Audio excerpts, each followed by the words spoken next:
Hello friends, मी निलेश सदार तुमचं सर्वांचं आपल्या यूट्यूब चॅनलवर स्वागत करीत आहोत। तुम्हाला माहिती आहे की याच्या आधी आपण जेव्हा व्हिडिओ बघितला होता राष्ट्रीय उत्पन्नामध्ये आपण हा जीडीपी एक टॉपिक हा घटक बघितला होता आणि त्याचं एकदम डिटेल कन्सेप्ट दिला होता। तुम्हाला काय दिला होता? कन्सेप्ट दिला होता। आणि आजच्या व्हिडिओमध्ये आपल्याला पाहायचं की जीएनपी म्हणजे काय, एनएनपी म्हणजे काय, ग्रीन जीडीपी वगैरे का असते, ज्याच्यावर आयोगानं आतापर्यंत वेगवेगळ्या परीक्षेला प्रश्न विचारले। त्या वेगवेगळ्या परीक्षा म्हणजे तुमची ॲग्री एमपीएससी, राज्य सेवा, combine group B, combine group C, forest main, STI mains वगैरे या सगळ्यावर प्रश्न ऑलरेडी विचारलेले आहेत। आणि हा टॉपिक आपल्या अभ्यासक्रमात असल्यामुळं आपल्याला हा टॉपिक महत्वाचा आहे। आणि एक कॉमन मॅन म्हणून सुद्धा हा टॉपिक महत्वाचा आहे, कारण तुम्ही रोजच्या घडामोडी न्यूजपेपरला वगैरे टीव्हीला डिस्कशन्स वगैरे बघता की जीडीपी कमी झाला, ग्रोथ रेट कमी झाला, जीएनपी वाढला, सरकारच्या या मागच्या वर्षात जीडीपीची वाढच झाली नाही, जीडीपीचा काय इम्पॅक्ट असतो, जीएनपीचा काय इम्पॅक्ट असतो, या बऱ्याचशा गोष्टी आपण बघितल्या किंवा आपल्याला ह्या गोष्टी माहिती असल्या, आपले कन्सेप्ट क्लिअर असले तर आपण ह्या गोष्टी करू शकतो। तर सगळ्यात महत्वाचं आहे की याच्या आधी आपण हा जीडीपी बघितला होता, त्या जीडीपी मध्ये आपण काय सांगितलं होतं की बा एका आर्थिक वर्षामध्ये आर्थिक वर्षामध्ये देशांतर्गत, देशाच्या राजकीय भौगोलिक सीमा अंतर्गत उत्पादित होणाऱ्या सर्व अंतिम वस्तू व सेवांचं मूल्य। आता आपण असं बघितलं जीडीपी मध्ये, पण जीडीपी मध्ये ज्यावेळेस आपण बघितला त्यावेळेस बघितलं होतं की तुम्हाला उदाहरणही दिले होते मी काही, की यामध्ये देशांतर्गत उत्पादित करणाऱ्या, आता देशांतर्गत उत्पादित करणाऱ्या यामध्ये मग काय, तो परकीय व्यक्ती जर असेल, ती परकीय कंपनी असेल, तर त्या परकीय कंपनीने सुद्धा जर देशांतर्गत उत्पादन केलं असेल तर ते सुद्धा आपण जीडीपी मध्ये पकडतो। हे ग्रॉस व्हावं लागलं, आलं का लक्षात? जीडीपी मध्ये काय करतो आपण, त्याच्यात धरलेले आहे ती व्हॅल्यू सुद्धा। आपल्या देशात ज्या काही कंपन्या वगैरे असतील, लघु उद्योग असतील, जे काय असतात त्यांचं तर पण परकीय एखादी कंपनी आपल्या देशात येऊन ते जर काही वस्तूचं उत्पादन करत असेल तर ते सुद्धा आपण जीडीपी मध्ये पकडलेलं होतं। जीडीपी मध्ये ते आपण उत्पादन लक्षात घेतलेलं होतं, त्याचं जे काही अंतिम वस्तूचे मूल्य आहे ते लक्षात घेतलं होतं। पण मला सांगा, एखादी फॉरेनची कंपनी आहे आणि ती कंपनी आपल्या देशात येत आहे आणि आपल्या देशात ते उत्पादन घेत आहे, तर आपल्या देशात उत्पादन घेतल्यानंतर त्या कंपनीला जो प्रॉफिट भेटेल ते कंपनी काही इतर थोडं ठेवणार आहे, ते प्रॉफिट ते त्यांच्या देशामध्ये नेणार आहे, आलं का लक्षात? मग आपण जीडीपी मध्ये काय केलं होतं की या गोष्टी पकडल्या होत्या, पण मग ते कंपनी आल्यामुळं आपल्याला फायदा काय? आता तुम्ही म्हणसाल प्रॉफिट तर तो त्या देशात नेत आहे, जीडीपी मध्ये आपण हे बघितलं होतं, पण मग त्या कंपनीचा आपल्या देशात आल्यानंतर फायदा काय? तर त्या कंपनीचा आपल्या देशात ज्यावेळेस ती प्रोडक्शन्स करते, तर त्या कंपनीचं ज्यावेळेस प्रोडक्शन्स होईल आपल्या देशामध्ये, तर सगळ्यात महत्वाची गोष्ट म्हणजे प्रोडक्शन्स घेता येते आपल्या देशामध्ये, तर त्या प्रोडक्शन्स घेतल्यानंतर सरकार एक कॉर्पोरेशन टॅक्स लावतो। तो कॉर्पोरेशन टॅक्स म्हणजे सरकारला त्या कंपनीकडून या कॉर्पोरेशन टॅक्स अंतर्गत महसूल प्राप्त होईल, पहिली गोष्ट। दुसरी गोष्ट म्हणजे काय, किंवा ती कंपनी आल्यामुळं त्या कंपनीत तिथं त्याचे प्रॉडक्ट बनवण्यासाठी हे करण्यासाठी त्यांना रोजगाराची गरज पडेल, म्हणून काय होईल की ते रोजगार देतील। म्हणजे आपल्या देशात ती कंपनी आल्यानंतर दोन गोष्टी आपल्याला हे होत आहेत, कोणत्या महत्वाच्या दोन गोष्टी, एक तर सरकारला महसूल भेटेल कारण सरकार त्याच्यावर टॅक्स लावल, आणि दुसरी गोष्ट म्हणजे जी काही बेरोजगारी आहे, आलं का लक्षात, तर ते इथं या कंपनीमुळे त्यांना रोजगार भेटेल, म्हणजे आपली जे काही बेरोजगारी ती सुद्धा कमी करता येते आणि आपल्याला उत्पादन सुद्धा भेटते। पण ज्यावेळेस आपण जीएनपी बघत आहोत तर या जीएनपी मध्ये जीडीपी पेक्षा थोडा डिफरन्स आहे, आणि तो डिफरन्स आपल्याला इथं लक्षात घ्यायचा आहे, आलं का लक्षात? तो डिफरन्स काय करायचा आहे आपल्याला इथं लक्षात घ्यायचा आहे। तिथं आपण देशांतर्गत हा शब्द वापरला होता, देशांतर्गत, मग देशांतर्गत ते परकीय कंपनी असो, देशातल्या असो, हे महत्वाचं होतं। पण इथं आपण काय केलंय, स्थूल राष्ट्रीय उत्पादन म्हणजे ग्रॉस नॅशनल प्रॉडक्ट, याच्यात आपण स्थूल राष्ट्रीय उत्पादक म्हटलेलं आहे। आता इथं राष्ट्रीय शब्द घेतलाय, इथं राष्ट्रीय शब्द म्हणजे देशाच्या नागरिकांनी कमवलेलं। काय सांगितलं मी तुम्हाला? देशाच्या नागरिकांनी कमवलेलं। आता देशाच्या नागरिकांनी कमवलेलं, आता देशाचे नागरिक, आपल्या देशाचे नागरिक हे वेगवेगळ्या देशामध्ये गेलेले आहेत, काय झालेले आहेत, वेगवेगळ्या देशामध्ये गेलेले. आता वेगवेगळ्या देशामध्ये आपल्या देशाचे नागरिक किती गेले हे तुम्हाला या कोरोनाच्या परिस्थितीमध्ये आढळून आलेलं आहे. कारण का आढळून आलं, कारण ज्या वेळेस कोरोना संकट आलं तर वेगवेगळ्या देशामध्ये जे काही आपले भारतीय लोक होते ते आपल्या देशामध्ये येत होते आणि मधात क्रिटिसाइज म्हणजे जनरल लोकांमध्ये झालं की या लोकांना म्हणजे त्या लोकांना आपल्या भारतीय लोकांना कशाला आणता भारतात, त्याच्यामुळे कोरोना वाढत आहे वगैरे. पण तसं नाहीये मित्रांनो. त्याचा जे काही आपलं राष्ट्राचं उत्पन्न आहे त्या राष्ट्रीय उत्पन्नामध्ये त्याचा महत्वाचा मेजर रोल आहे. आपला तर आहेच, आपण आपल्या उत्पादनामध्ये किती रोल आहे ते आपल्याला वैयक्तिकरित्या माहिती आहे की आपण खरंच किती हे करत आहोत, म्हणजे कुठं सर्व्हिस करत आहोत की इंडस्ट्री आहे का काय. पण या लोकांचा जे की परदेशामध्ये गेलेले आहेत, ज्यांनी कोणी सर्व्हिस सेक्टरमध्ये काम करत आहेत, काहीचे हे येतं कारखाने येतं, वेगवेगळ्या फ्रँचायझीज येतं, हे आपल्याच देशातले लोक येतं, हे गंज परदेशामध्ये जात आहेत. पण त्याचा जो काही प्रॉफिट होत आहे तो आपल्या देशामध्ये पाठवून देत आहे आणि जो पाठवलेला जो प्रॉफिट आहे, जो नफा आहे, हा आपल्या देशाच्या जीएनपी मध्ये काउंट होत आहे. आलं का लक्षात? हा आपल्या देशाच्या जीएनपी मध्ये काउंट होत आहे. म्हणून जीएनपी म्हणजे काय की स्थूल राष्ट्रीय उत्पाद, म्हणजे स्थूल राष्ट्रीय उत्पाद मध्ये महत्वाचा घटक आहे इथं राष्ट्रीय म्हणजे देशाच्या नागरिकांनी कमवलेले उत्पादन. मग आता जीएनपी जर काढायचं असेल तर हे जीडीपी पेक्षा वेगळं कसं आहे, कारण GNP is equal to GDP plus X minus Y सांगितलं.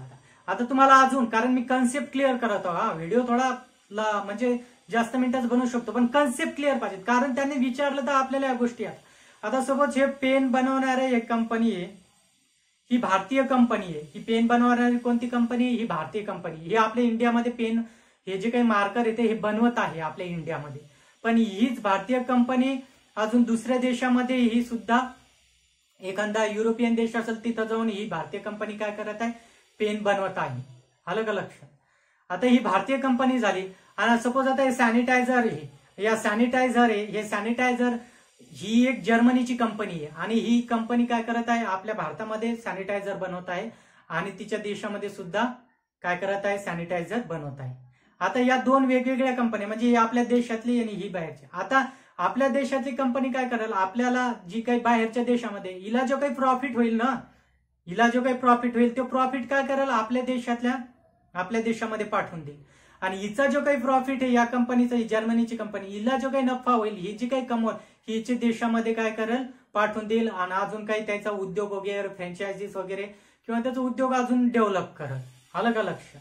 म्हणजे हे काय करत आहे, याचा नफा आपापल्या देशात पाठवून देत आहे. पण याचा फायदा काय झाला, ही कंपनी भारतात आल्यामुळे, ही जर्मनीची कंपनी जर भारतात आली याच्यामुळे आपल्याला दोन गोष्टी माहिती झाल्या. एक म्हणजे काय की तुमचा त्यामध्ये काय झालेलं आहे की या कंपनी हे प्रोडक्शन्स इथं तयार करत आहे, म्हणजे याची जी काही फायनल याची आता 50 रुपये किंमत आहे, याच्यावर एक टॅक्स लागला जातो, इनडायरेक्ट टॅक्स ज्याला जीएसटी म्हणतो, तो आपल्या सरकारला भेटेल. आणि हे बनवण्यासाठी रोजगारला म्हणजे मनुष्यबळ लागेल. ते मनुष्यबळ ते काय त्या दुसऱ्या देशातून आणणार नाहीये, म्हणजे जर्मनीमधून इथून घेऊन येणार नाही, ते भारतातलंच मनुष्यबळ घेईल. म्हणून त्या भारतातील लोकांना, आपल्या देशातील लोकांना रोजगार भेटेल.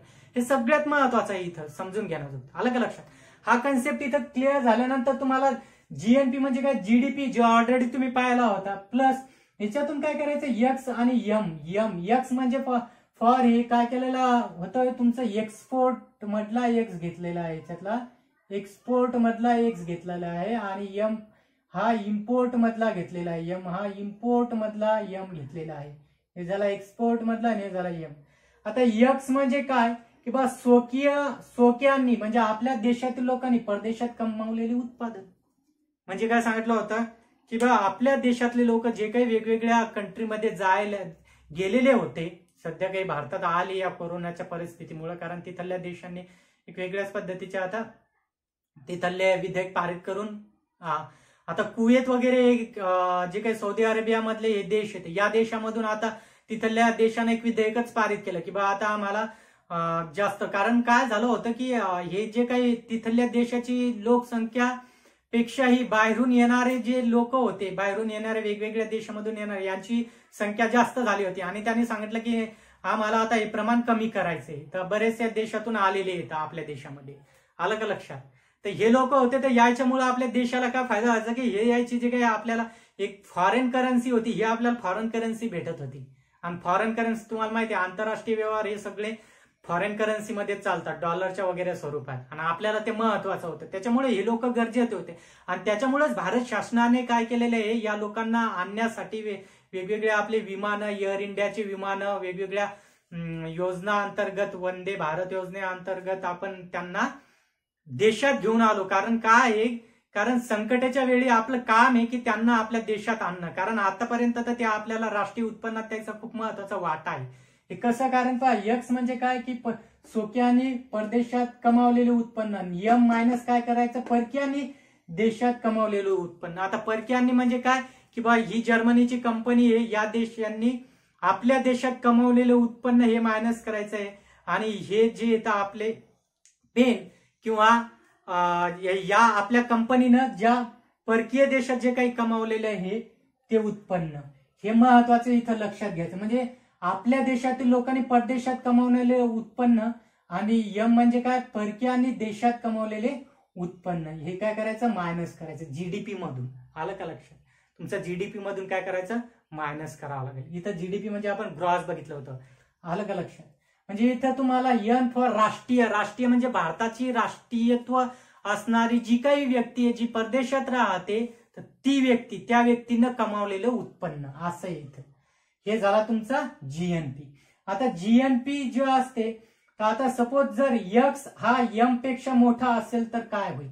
आता यक्स हा यम पेक्षा मोठा असेल तर GNP is a greater than GDP येईल. GNP is a greater than GNP येईल. यक्स मोठा आहे म्हणजे काय आहे की बा आपल्या देशातील लोकांनी काय केलेलं आहे, हे परदेशात जाऊन, वेगवेगळ्या देशात जाऊन खूप सारं प्रॉफिट कमावलेलं आहे. पण आपल्या देशामध्ये ज्या काही बाहेरच्या कंपन्या आलेल्या आहेत त्यांनी कमी कमावलेलं आहे, यम असं डिनोट करते. त्याच्यामुळे जर यम हा मोठा असेल, जर यम हा यक्स पेक्षा मोठा असेल तर GDP is a greater than GNP. म्हणजे तुमच्या इथं काय राहील, जीडीपी हा ग्रेटर दॅन राहील. आलं का लक्षात? हा कन्सेप्ट आहे. याच्यावर ऑलरेडी आयोगाने याच्यावर प्रश्न विचारले. जर यक्स हा मोठा असेल तर तुमचा जीएनपी मोठा राहील, आणि यम हा मोठा असेल तर तुमचा जीडीपी मोठा राहील. आलं का लक्षात? तुमचा काय राहील, जीडीपी मोठा राहील. आणि भारतीय अर्थव्यवस्था किंवा भारतीय अर्थव्यवस्थेचं जर तुम्ही सध्या चित्र बघितला तर सध्या चित्र ऑलवेज जीडीपी ग्रेटर दॅन आहे. ऑलवेज काय आपला जीडीपी ग्रेटर आहे जीएनपी पेक्षा. पण आपल्याला चित्र काय पाहिजे, हे आपल्याला चित्र पाहिजे की बा GNP is a greater than GDP, GNP is a greater than GDP, असं आपल्याला चित्र पाहिजे. म्हणजे आपला जीएनपी आपल्याला मोठा असला पाहिजे. आलं का लक्षात? हे भारतीय अर्थव्यवस्थेचं चित्र आहे. आता एनएनपी म्हणजे काय, एन फॉर नेट. आपण ज्यावेळेस जीडीपी बघितलं होतं त्याच्यात आपण बघितलं होतं एनडीपी बघितलं होतं. कारण एनडीपी म्हणजे काय की त्याच्यातून आपलं डिप्रेशन जे होतं, तो घसारा जो होता तो आपण मायनस केला होता. तसंच याच्यातून मधून आपल्याला काय करावं लागेल, जो काही घसारा आहे तो सुद्धा आपल्याला मायनस करावा लागेल. मग एनएनपी म्हणजे काय, जीएनपी मायनस डिप्रेशन, डिप्रिशिएशन म्हणजे घसारा. घसारा म्हणजे एखादी काही तुम्ही जे वस्तू बनवत आहात, तुमच्या मॅन्युफॅक्चरिंग करत आहे एखादी वस्तू, एखाद्या मशिनरीच्या सहाय्याने किंवा याच्या सहाय्याने, तर तुम्हाला नक्कीच त्या गोष्टीमध्ये तुमचा घसारा येईल. त्याच्यामुळे डिप्रिशिएशन काय करावं लागेल, तुम्हाला मायनस करावं लागेल. आलं का लक्षात? जीएनपी म्हणजे काय, तर यक्स म्हणजे स्वकीय आणि परदेशात, म्हणजे आपल्या भारतीय लोकांनी जे परदेशात येतं त्यांनी कमावलेलं उत्पादन, जे काही उत्पन्न आहे ते म्हणजे तुमचं यक्स असते. नियम म्हणजे परकीय आणि देशात कमावलेले उत्पन्न. आता भारतीय अर्थव्यवस्था जर आपण बघितले तर तुम्हाला माहिती आहे की जे आपण मागचा चॅप्टर बघितला होता त्याच्यात जीडीपी 2018-19चा सांगितला होता 140.8 लाख कोटी. जीडीपी किती सांगितला होता, 140.8 लाख कोटी. पण त्यामध्ये जीडीपी सांगितला होता 140.8 लाख कोटी, आणि आपला जीएनपी किती आहे, जीएनपी 139.3 लाख कोटी, 139.3 लाख कोटी. म्हणजे काय केलं होतं, आपला काही जीडीपी आहे याच्यातून या लोकांचं जे काही उत्पन्न होतं हे आपण याच्यातून मायनस केलेलं आहे.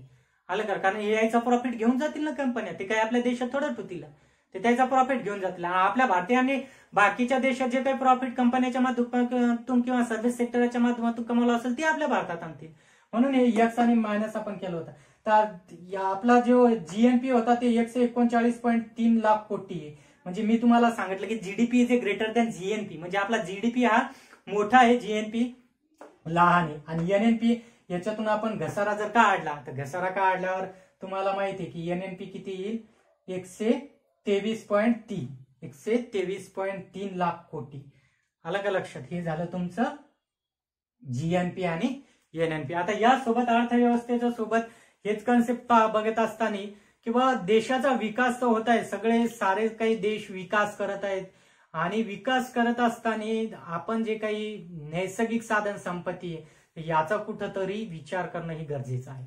कारण नैसर्गिक साधन संपत्ती एका लिमिट पर्यंत वापरणं किंवा त्याचं जास्त प्रमाणात युटिलायझेशन करणं, तर हे काय होईल, अर्थव्यवस्थेलाच आणि येणाऱ्या जे काही तुमचे नॅचरल संकट असतील याला सुद्धा तोंड द्यावं लागतील. त्याच्यामुळे काय केलेलं आहे की 1990च्या दशकामध्ये काय केलेलं आहे की आपण हे जे काही देश विकास करत आहेत तर या विकासामध्ये तुमच्या अर्थव्यवस्थेमध्ये त्यांनी काय केलेलं आहे की तुम्ही त्या अर्थव्यवस्थेचं जे काही तुमची वनं असतील, संपत्ती असते, पाणी असेल, वायू असेल, जमीन असेल, तर तुम्ही तिथून जे सोर्सेस वापरता, रिसोर्सेस वापरता, तर तुम्ही पुन्हा त्याच्यासाठी किती भांडवल पर्यावरणासाठी तुम्ही किती अजून खर्च करत आहे हे काढणंही गरजेचं होतं. मग असं काढण्यासाठी 1990 मध्ये काय केलं, हे ग्रीन जीडीपी नावाची एक टर्मिनॉलॉजी दिला, एक इंडिकेटर्स दिलं. आता ग्रीन जीडीपी तुम्हाला माहिती आहे की आपण आता तुमचा कोळसा असेल, तेल काढणं असेल, ते एक नैसर्गिक आहे. कोळसा असेल, कुठं तुमच्या खाणी असतील, याच्यातून आपण ह्या खंदून काढत आहोत. पण तिथं त्या खंदून काढल्यामुळे आजूबाजूच्या पर्यावरणाचं नुकसान होत आहे. तुम्हाला तर हे तुम्ही घटनेत सुद्धा ऐकलेले आहे की जर घटनेत राज्यपालाला काही राज्यामध्ये अशी तरतूद करण्याची हे केलेलं आहे की तिथलचं जे काही खाण क्षेत्र असेल किंवा मायनिंग क्षेत्र असेल तर तिथला काही जो काही त्या कंपनीला एखादा प्रॉफिट होईल किंवा सरकारला जो काही त्याच्यातून प्रॉफिट होईल तर त्याच्यातला काही पर्सेंट शेअर तिथल्या स्थानिक लोकांना देणं गरजेचं आहे. कारण काय होत आहे, तुम्ही तिथून उत्खनन करत आहात ना, तर त्या उत्खननातून काय होत आहे, त्या जे काही तिथले स्थानिक लोक आहेत, जे काही तिथलं पर्यावरण आहे, तर त्या पर्यावरणावर काय होत आहे, त्याचा परिणाम होत आहे. आणि मग ते परिणाम भरून काढण्यासाठी आपल्याला त्या पर्यावरणासाठी सुद्धा खर्च करावा लागेल. आलं का लक्षात? म्हणून काय आलं, ग्रीन जीडीपी नावाचा कन्सेप्ट आला. ग्रीन जीडीपी म्हणजे काय, GDP minus R into A. आता आर काय सांगितलं त्यांनी की आर म्हणजे expenditure required to restore the environment capital. Restore म्हणजे काय, पुनर्भांडवलीकरण. To restore the environmental capital.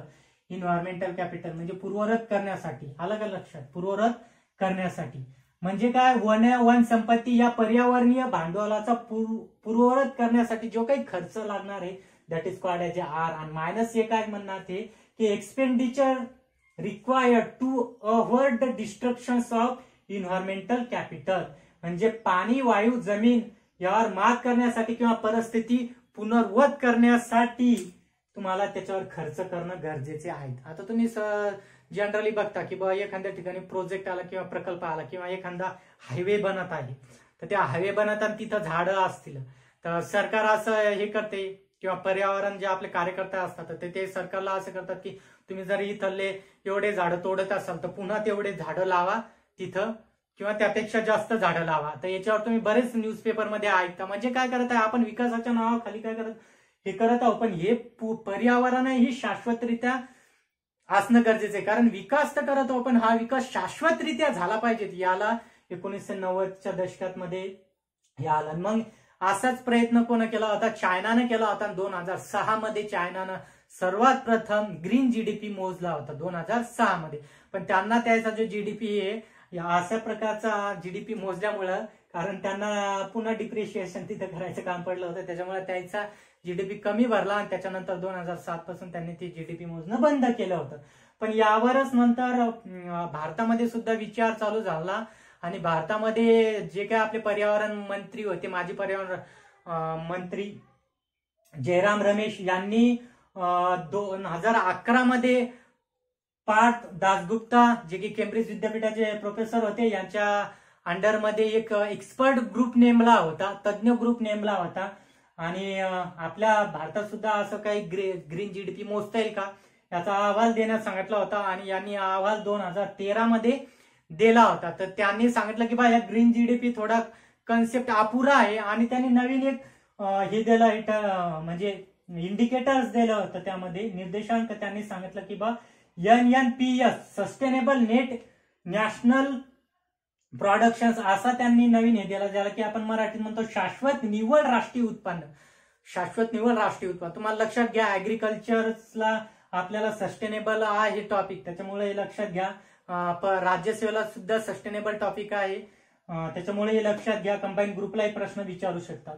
NNPS sustainable net national production शाश्वत निव्वळ राष्ट्रीय उत्पादन नावाचा त्यांनी एक हे दिलेलं आहे. इथे इंडिकेटर्स दिलेले आहे आणि त्यानं सांगितलं NNPS म्हणजे GNP मायनस DM आणि DN. आता DM आणि DM म्हणजे काय, तर DM म्हणजे काय, डिप्रिशिएशन ऑफ मॅन्युफॅक्चर कॅपिटल, म्हणजे तुम्ही संपत्तीचा घसारा, आलं का लक्षात. आणि DN म्हणजे काय, डिप्रिशिएशन ऑफ इन्व्हायरमेंटल कॅपिटल, म्हणजे पर्यावरणाचा घसारा. म्हणजे तुमचे जे काही तुम्ही कॅपिटल वापरता त्याचा तर घसारा होतच आहे, पण सोबत तुम्हाला पर्यावरणाचा घसारा सुद्धा त्याच्यातून मायनस करावा लागेल. आणि मग जे काही येईल व्हॅल्यू ती म्हणजे तुमची NNPS असं सांगितलं होतं त्यांनी. कोणता आपला पारदास गुप्ता समिती. त्याच्यानंतर तुम्हाला माहिती आहे की भूतानचे राजे, चौथे राजे यांनी सुद्धा ग्रॉस नॅशनल हॅपीनेस नावाचा इंडेक्स तयार केला. त्याचे जे काही तिथल्या पॉलिसी आहेत त्या पॉलिसी त्याच बेसिसवर चालतात. ग्रॉस नॅशनल हॅपीनेस इंडेक्स नुसार सगळे ते त्याचा GDP त्यानुसार ते मोजतात. तसा प्रयत्न मला वाटतं आपला मध्य प्रदेश सरकारनं मोजण्याचा प्रयत्न केलेला आहे. त्याच्यानंतर हे काही GDP वगैरे बघितलंय आपण, GNP वगैरे बघितलं आहे. तर GDP काढण्याच्या किंवा राष्ट्रीय उत्पन्न मोजण्याच्या पद्धती माहिती असणं गरजेचं आहे. राष्ट्रीय उत्पन्न आपल्याला माहिती आतापर्यंत सरकार दोनच पद्धतीने मोजत होतं. एक होती तुमची इन्कम मेथड म्हणजे उत्पन्न पद्धत, आणि दुसरी होती तुमचं उत्पादन मेथड म्हणजे प्रोडक्शन्स मेथड. पण 2015 पासून एक्सपेंडिचर मेथडचा सुद्धा आपण आकडेवारी आता पब्लिश करत आहोत. सगळ्यात महत्वाचं म्हणजे GDP किंवा राष्ट्रीय उत्पन्न कोण काढते, ते CSO काढते. आलं का लक्षात, कोण काढते, CSO काढते. तर आता राष्ट्रीय इन्कम म्हणजे एका आर्थिक वर्षामध्ये किती राष्ट्रीय उत्पन्न तयार होते, ते एक उत्पन्न. आणि उत्पादन म्हणजे एका राष्ट्रीय वर्षामध्ये म्हणजे एका आर्थिक वर्षामध्ये तुमच्या इथं किती अंतिम वस्तू व सेवांचं मूल्य किती होते, त्यानुसार त्याचं जे काढल्या जाते ती तुमची उत्पादन पद्धती. आणि एक खर्च पद्धत. तर खर्च पद्धतीमध्ये काय केलेलं आहे की बा आपल्या एका आर्थिक वर्षामध्ये राष्ट्रांतर्गत जे काही कुटुंब संस्था असतील, उद्योग असतील, तुमचे सरकार असेल, जो काही खर्च करत असेल आणि आपलं काही राष्ट्रीय आपण जी काही निर्यात करत असतो त्या निर्यातीचं मूल्य, याचं एकत्रित मूल्य धरून आपण खर्च पद्धत सुद्धा काढतोय. म्हणजे आता आपल्या इथं जे काही राष्ट्रीय उत्पन्न काढल्या जाते ते या तिन्ही पद्धतीनं काढल्या जाते.